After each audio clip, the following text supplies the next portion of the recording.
లోతుగా పరిశోధన జరిపి శని ఆదివారాల్లో అన్ని రకాల వైద్య పరీక్షలు చేయాలని వైద్య ఆరోగ్య శాఖ అధికారులతో సీఎం చంద్రబాబు అత్యవసర సమీక్ష.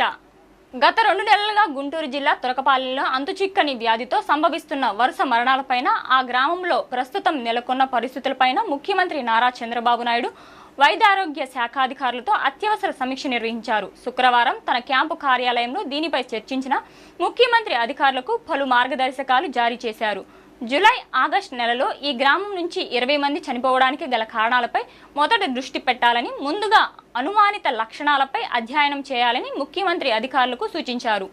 అన్ని కోణాల్లోనూ పరిశీలించి తగు జాగ్రత్తలు తీసుకోవాలన్నారు. ఇందుకోసం శని ఆదివారాలు ప్రత్యేక వైద్య బృందాలు తురకపాలెం పంపించాలని, గ్రామంలోని అందరికీ నిర్దేశిత 42 వైద్య పరీక్షలు నిర్వహించి సోమవారం కల్లా హెల్త్ ప్రొఫైల్ రూపొందించాలన్నారు. అక్కడ ప్రజల్లో నమ్మకాన్ని పెంచాల్సిన బాధ్యత వైద్యాధికారులదని స్పష్టం చేసిన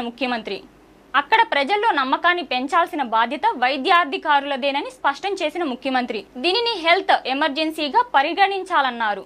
అనారోగ్య తీవ్రత ఎక్కువగా ఉన్నవారికి ఆసుపత్రుల్లో చేర్పించి అత్యవసర చికిత్స అందించాలని ఆదేశించారు.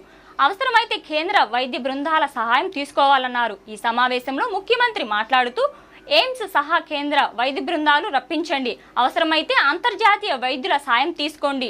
పీల్చే గాలి, త్రాగే నీరు, తినే తిండి, భూమి ద్వారా బ్యాక్టీరియా వ్యాపించే అవకాశం ఉంది.